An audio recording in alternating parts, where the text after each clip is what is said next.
দুজনে একই এক্সারসাইজ করছো, একই ডায়েট ফলো করছো, কিন্তু দেখছো একজনের খুব তাড়াতাড়ি ওজন কমছে অথচ তোমার ওজনটা কমাতেই পারছো না। এরকম কি কখনো তোমার সাথে হয়েছে? তাহলে আজকের ভিডিওটা তোমার জন্য। বহু বছর ধরেই তুমি ভাবছো কিছুতেই তুমি ওজনটা কমাতে পারছো না, এই বছরও নানা রকম চেষ্টা করছো কিন্তু রেজাল্ট হচ্ছে না।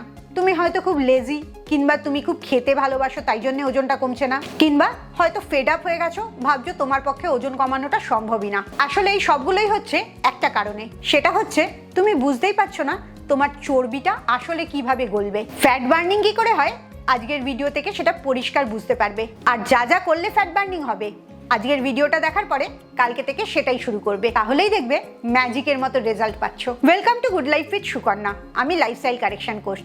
আমার পার্সোনাল গাইডেন্সে তুমি যদি তোমার ওজনটা কমাতে চাও, জীবনটা পরিবর্তন করতে চাও, তাহলে আমার 2 ঘন্টার অনলাইন ইন্ট্রোডাকশন সেশন জয়েন করো। সেশন বুক করার জন্য নিচের নাম্বারে LCW লিখে হোয়াটসঅ্যাপ করো।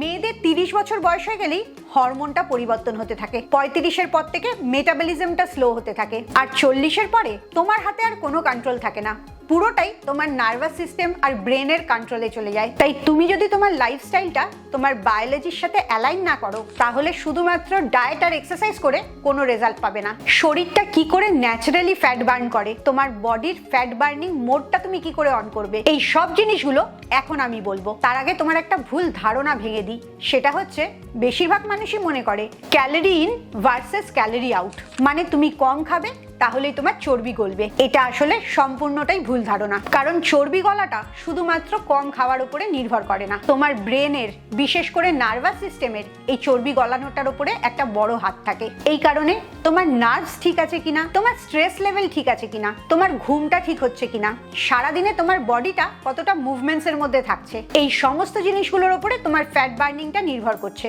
কারণ ফ্যাট সেলগুলো কোনো মরা টিস্যু না, এগুলো জ্যান্ত টিস্যু, যেগুলো তোমার পুরো নার্ভাস সিস্টেমটার থেকে এফেক্টেড হচ্ছে। আর আমাদের বডির সমস্ত সেলগুলো শুধুমাত্র আমাদের ব্রেনের কথা শোনে। এটা কি কখনো ভেবে দেখেছো তোমার প্রত্যেকটি কোষের সাথে তোমার নার্ভাস সিস্টেমের, ব্রেনের একটা নিবিড় সম্পর্ক আছে? এবারে তাহলে জেনে নাও অ্যাকচুয়ালি তোমার শরীর থেকে চর্বিটা কি করে পুড়ছে। এটা একটা সিম্পল জিনিস, মাত্র 2টো স্টেপসে হয়। প্রথম স্টেপটা হচ্ছে ফ্যাট মেটাবলিজম, যে পদ্ধতিতে তোমার ফ্যাট সেলগুলো রক্তের সাথে মেশে। আর দ্বিতীয় স্টেপটা হচ্ছে ফ্যাট অক্সিডেশন। ফ্যাটটা মাইটোকন্ড্রিয়ালের মধ্যে ঢোকে এবং বার্নিং স্টার্ট করে, যেটা থেকে শরীর এনার্জি পায়। এই প্রথম স্টেপটা ফ্যাট মেটাবলিজমেই বেশিরভাগ মানুষ ভুলটা করে। এই কারণে ফ্যাট পোড়ানোর যে সুইচ আছে, ব্রেন সেটাকে অনই করতে পারে না। এই সুইচ অন করার কাজটা করে অ্যাড্রিনালিন হরমোন। এই হরমোনটা স্ট্রেস হরমোন নামে বেশি পরিচিত, কিন্তু এটা ফ্যাট বার্নিং এর জন্য প্রচুর কাজ করে। অ্যান্ড্রু হিভারম্যানের ল্যাবে একটা রিসার্চ হয়েছে, সেখানে দেখা গেছে ফ্যাট সেলটা ডাইরেক্টলি কানেক্টেড থাকে তোমার নার্ভসের সাথে। সেই নার্ভসগুলো অ্যাড্রিনালিনটা লোকালি রিলিজ করে, আর এই অ্যাড্রিনালিন হরমোনটাই অর্ডার দেয় ফ্যাট সেলকে শরীর থেকে রিলিজ করে দেওয়ার জন্য। যখনই হরমোনটা রিলিজ করার সিগন্যাল আসে না, তখনই পুরোটা শরীরে জড়ো হয়ে থাকে। তুমি যতই কম খাও না কেন, ফ্যাটটা কিছুতেই তোমার শরীর ছাড়বে না। এখানে একটা শকিং ট্রুথও আছে। তুমি হয়তো ভাবছো প্রচুর এক্সারসাইজ করলে, জিম করলে এই হরমোনটা অ্যাক্টিভ হয়ে যাবে এবং তোমার ফ্যাট লস শুরু হবে। সেটাও একদমই ঠিক না, কারণ শুধুমাত্র এক্সারসাইজ এই হরমোনটাকে অ্যাক্টিভেট করতে পারে না। একটা সিক্রেট ফ্যাট বার্নিং মেথড বলবো, যেটা এক্সারসাইজ ছাড়াই তোমার শরীরের ফ্যাট বার্নিংটাকে অন করে দেবে। সেটার নাম হচ্ছে NEAT, নন এক্সারসাইজাল অ্যাক্টিভিটি থার্মোজেনেসিস।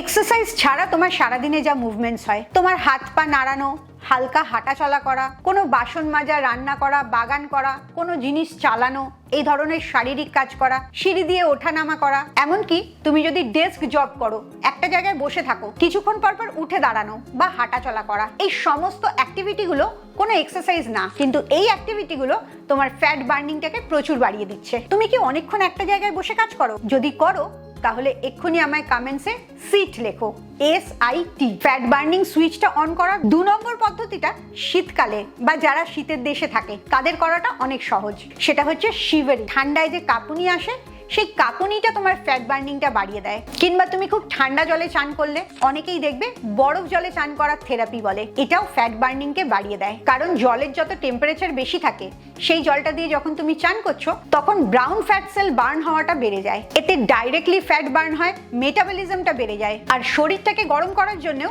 এক্সট্রা ক্যালোরি শরীর খরচ করে। এমনিতেও বাইরের টেম্পারেচার যখন অনেক কম থাকে তখন শরীরটা কন্টিনিউয়াসলি নিজেকে গরম করতে থাকে এবং এই পদ্ধতিতেও প্রচুর ফ্যাট বার্নিং হয়। এটাও একটা বড় কারণ তোমার শীতকালে বেশি ফ্যাট বার্ন হওয়ার। তুমি শীতকালে ফ্যাট বার্নিং বা ওয়েট লস সম্বন্ধে যদি জানতে চাও তাহলে এই ভিডিওটা শেষ করে অবশ্যই আমার উইন্টার ওয়েট লসের ভিডিওটা দেখো। সেখানে আরো ডিটেলসে জানতে পারবে শীতকালে কিভাবে তুমি বেস্ট ওয়েট লস করতে পারবে। নন এক্সারসাইজাল অ্যাক্টিভিটি করে তোমার মেটাবলিজম বাড়ালে, ঠান্ডা জলে চান করে তোমার ব্রাউন ফ্যাট সেলটাকে পোড়ানো শুরু করলে, এরপরে আরেকটা কাজ করতে হবে, সেটা হচ্ছে এক্সারসাইজ টাইম, এক্সারসাইজ স্পিড, তার সাথে ফ্যাট লসটাকে কানেক্ট করা। সায়েন্স বলছে হাই ইন্টেন্সিটি এক্সারসাইজ অনেক বেশি অ্যাড্রিনালিন রিলিজ করে। তাড়াতাড়ি এক্সারসাইজ করলেও তোমার ফ্যাট বার্নিং এর পার্সেন্টেজটা প্রচুর বেড়ে যায়। স্পেশালি 20 থেকে 40 মিনিটের পরে এই বার্নিংটা শুরু হয়। এই জায়গাতে তুমি দুটো এক্সারসাইজ কম্বাইন করে করতে পারো। হাই ইন্টেন্সিটি ওয়ার্কআউট করলে 5 মিনিট, তারপরে 5 মিনিট ধীরে সুস্থে হাঁটলে, আবার 5 মিনিট হাই ইন্টেন্সিটি ওয়ার্কআউট করলে, কিংবা জগিং করলে। একবার স্পিডে এক্সারসাইজ করছো, আবার একবার স্লো হয়ে যাচ্ছ। এই বারবার যে সুইচ করছো এতে তোমার হরমোনটা আরো অ্যাক্টিভ হয়ে যাচ্ছে, আরো ফাস্ট ফ্যাট বার্ন করছে। যদি তোমার হাতে পায়ে ব্যথা থাকে, তুমি ফাস্ট এক্সারসাইজ করতে পারো না, তোমার পক্ষে ফাস্ট এক্সারসাইজ করা সম্ভব হয় না, তাহলে কোনো টেনশন করো না। কারণ ফাস্ট এক্সারসাইজ করা কারেক্ট পদ্ধতি ফলো করার থেকে অনেক বেশি জরুরি কনসিস্টেন্টলি একটা কাজ করা। রোজ হেলদি লাইফস্টাইল মেনটেন করতে থাকলে অটোমেটিক্যালি দেখবে তোমার ফ্যাট বার্নিংটা বাড়তে শুরু করেছে। অ্যাড্রিনালিন হরমোনটাকে অ্যাক্টিভেট করার জন্য আরেকটা বেস্ট উপায় বলছি, সেটা হচ্ছে ক্যাফেন বা এরকম কোনো স্টিমুলেটিং ড্রিঙ্ক করা। বিশেষ করে এটা এক্সারসাইজের আগে করলে আরো ভালো রেজাল্ট হয়। GLP-1 একটা হরমোন যেটা রিলিজ হয় গাট থেকে তোমার খাওয়ার পরে, যেটা ব্লাড সুগারকে কন্ট্রোল করে, ইনসুলিনকে রেগুলেট করে, গ্লাইকোজেন সিক্রিশনটাকেও ঠিক করে। এতে তোমার ধীরে ধীরে খাবারটা হজম হয়, অনেকক্ষণ খিদে পায় না। তুমি ওয়ার্কআউটের আগে 100 থেকে 300 mg কফি খেতে পারো, কিংবা ইয়েব্রা মেটা বলে একটা ধরনের চা আছে, সেটাও খেতে পারো। এটা সাউথ আমেরিকান ক্যাফেনেটেড হার্বাল টি, শুকনো চায়ের পাতা দিয়ে তৈরি হয়। এটাও তোমার ফ্যাট অক্সিডেশনটাকে বাড়িয়ে দেয়। তবে এই কফি বা চাটা কোনো ম্যাজিক পিল না, তাই একেবারেই মনে করো না এটা খেলে পরেই তোমার ফ্যাট বার্নিং স্টার্ট হয়ে যাবে। ফ্যাট বার্নিংটা আসলে হয় তোমার বায়োলজিক্যাল সিস্টেম আর পার্মানেন্ট হ্যাবিটের ওপরে। তাই যতক্ষণ না তুমি লাইফস্টাইলটাকে কারেক্ট করছো ততক্ষণ ছোটখাটো চেঞ্জ করলে পার্মানেন্ট রেজাল্টটা দেখতে পাবে না। তাই এবার থেকে তোমার যদি ওজনটা না কমে, ফ্যাট সেলগুলো না ঝরে, ভুঁড়িটা একই থেকে যায়, তার দায়িত্বটা তুমি ডায়েট প্ল্যান আর এক্সারসাইজের ওপরে দিও না, তোমার নার্ভাস সিস্টেমটার ওপরেও দিতে হবে, তোমার হেলদি হ্যাবিটের ওপর দিতে হবে, তোমার স্ট্রেসটাকে কন্ট্রোলে রাখতে হবে। তাহলেই দেখবে ম্যাজিকের মতো ফ্যাট লস হচ্ছে, তাতে তোমার ফেভারিট খাবারটা ছাড়তেও হবে না। এটা কি তুমি জানো ফ্যাট লস করাটা অনেক সহজ, কিন্তু মাসেল গেইন করাটা ঠিক ততটাই কঠিন। তাই সবসময় দেখতে পাবে অনেক মোটা মানুষ অল্প দিনেই রোগা হয়ে যাচ্ছে, কিন্তু খুব কম সময় দেখা যায় একদম রোগা মানুষ, আন্ডারওয়েট মানুষ, সে নর্মাল ওয়েট হয়ে গেছে। কারণ সেটা হওয়া অনেক বেশি কষ্টকর। তাই যারা ওজন বাড়াতে চাও তাদের জন্য আমার পরের ভিডিওটা। ওজন বাড়ানো মানে ফ্যাট বাড়ানো না, হেলদি মাসেল গেইন করা। এটা ফ্যাট লসের থেকে অনেক বেশি কঠিন। তুমি যদি জানতে চাও কিভাবে তুমি 7 দিনের একটা হেলদি ডায়েট ফলো করে তোমার মাসেল গেইন করবে, আন্ডার ওয়েটের থেকে নর্মাল ওয়েটে আসবে, আমি জানি অনেকেই আছে যারা যুদ্ধ করে চলেছে নিজের ওজনটাকে বাড়াবার জন্য।